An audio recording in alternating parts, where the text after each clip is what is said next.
Hello beautiful bookworms, I'm here today with my November TBR. In case you're new here, my name is Kat and this is Katie Reads Books. I post bookish videos 1 or 2 times a week and host alternating reading and writing sprints on Saturdays.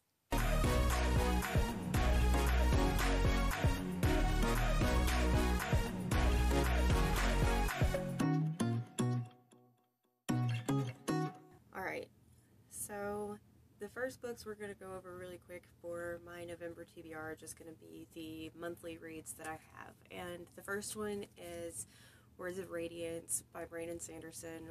I am reading the second half of this with the Sanderfan read-along. I will post a link to the announcement video and stuff down in the description box if you're interested.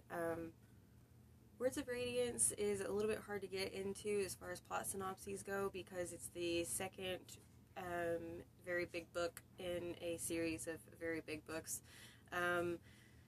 But in short, there are 2 factions at play. There are the Alethi humans, and then there are the Parshmen, and the Parshmen had the Alethi king assassinated, and now they're trying to gather and unite this kingdom so that they can go up against the Parshmen, but now the Parshmen are also coming into play in this book. We're starting to get their point of view, and I'm just not going to be able to get anywhere close to explaining the magic system, really. It's,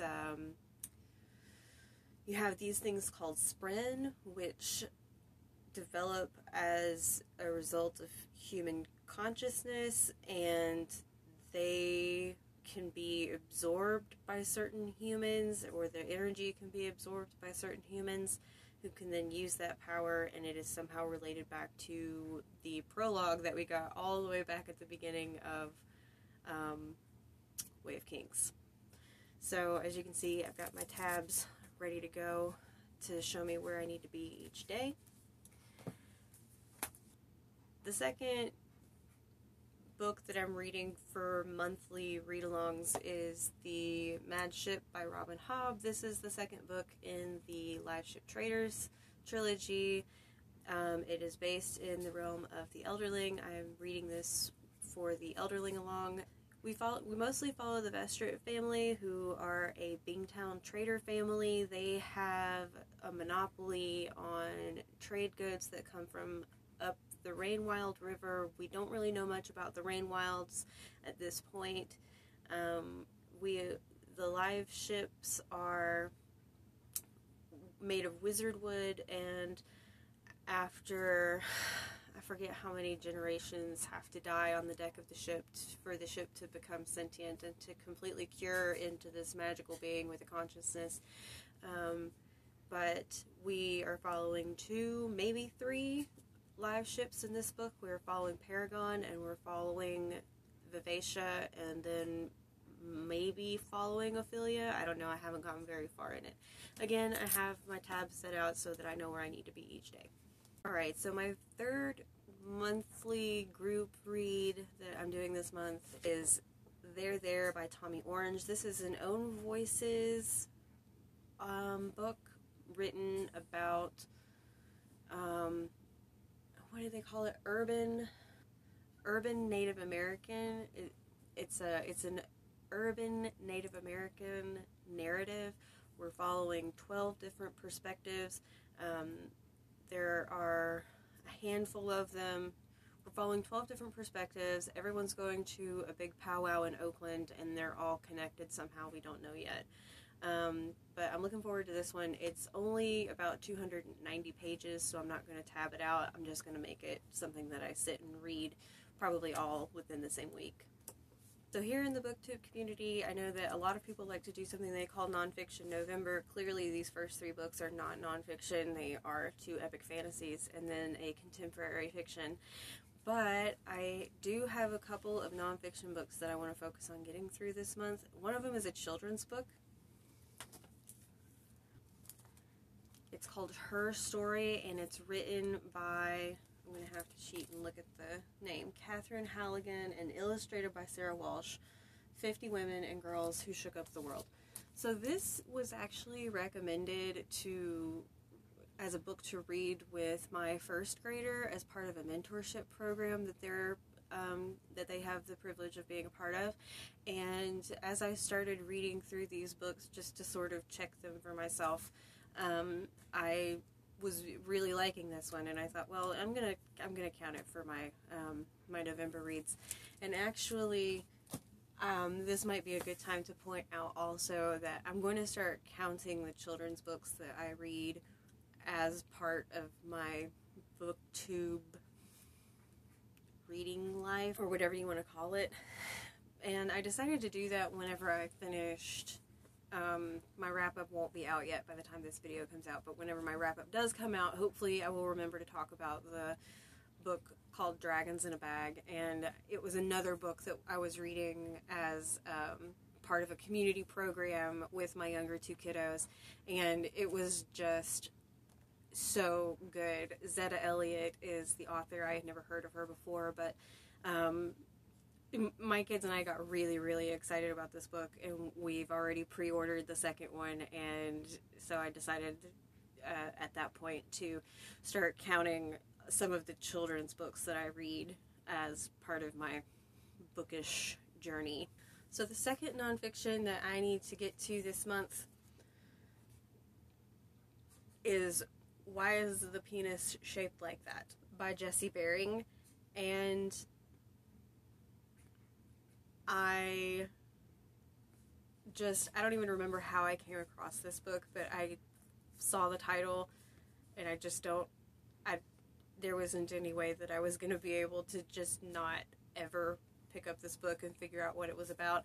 So I've read the first page, and I don't know about it yet. We'll have to see. I know that it sounds like it's going to, or my impression is that it's going to read similar to something like Freakonomics, where you're sort of asking questions and then using some statistical fun or some scientific research to come to those answers. And one of the things he points out in his first page is that he's always sort of asked taboo, weird questions. So we're going to see what kind of questions he asks. So things are in here like the natural history of cannibalism, acne and the hairless ape,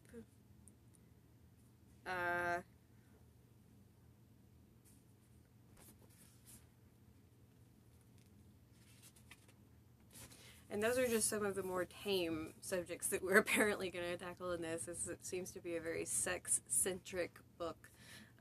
So we'll see. So that's my nonfiction for the month. I have another book that I needed to read as an arc, and I can't tell you guys about it yet until I do the review. And then there are some other books that I want to get to this month. One of them is The Order of the Pure Moon Reflected in the Water by Zen Cho. And this was another book that I don't really know why I knew about it. I was just Googling around about books one day and came across this, and the cover is gorgeous, and I wanted to read it. And then the synopsis is this, okay, you ready? A young votary of the Order of the Pure Moon joins up with an eclectic group of thieves, whether they like it or not, in order to protect a sacred object, and finds herself in a far more complicated situation than she could ever have imagined. Again, the synopsis, the cover, there wasn't a way that I was going to not be able to pick up this book. It was compulsory. So I'm excited to read it. As you can see, it's fairly short. I think it's 200, maybe even sub 200 pages. So I think I'll be able to get to it this month without much of a problem. From my local library, I have checked out the next 2 volumes of Heartstopper by Alice Osman. This one's pretty popular all around BookTube, so I don't feel the need to go too far into it. It is not own voice, as far as it's not own voice from the perspective of a It's not own voice. We're just going to leave it at that. I do appreciate the looks that we get at bisexuality and just questioning your sexuality in general. I think that this is a healthy graphic novel to have out there for young readers. And it's available for free online, but I wanted to get it from the library because I like to hold the physical copy in my hand. Anyway, so I've got those two. Both of those I can probably read. Both of these I know I can read in one sitting, so I'm not worried about when I'm going to squeeze them in. I'm just going to work them in. Another book I would really like to get to in November is Take It on Faith by Bradley A.F. In this story, we follow our main character, Jex, who is genderqueer. They are moving to Vermont to teach and to distance themselves from a religious family, and the school that they're teaching at starts to reveal some religious tendencies, and then they are forced to come up against that. I am excited to read this because I believe we could consider it own voice. Bradley A.F. is genderqueer as well, and atheist. The final book that I would like to get to this month, and I have it checked out on audiobook from the library, is Girls with Sharp Sticks. I don't know a lot about this book. I think I learned about it from Chronicles of Noria, but it is a suspense novel. I believe it is set in an academy, and that's all I really know about it. Thank you guys so much for watching. If you have made it to this point in the video, I so much appreciate you. If you liked it, please give it a thumbs up. Subscribe if you want to hear more from me. Ring the bell so that you get notified every time I post a new video and when I go live on Saturdays. All of my social media and other shenanigans are in the description box below, and I hope that I get to see you in the next video. Bye.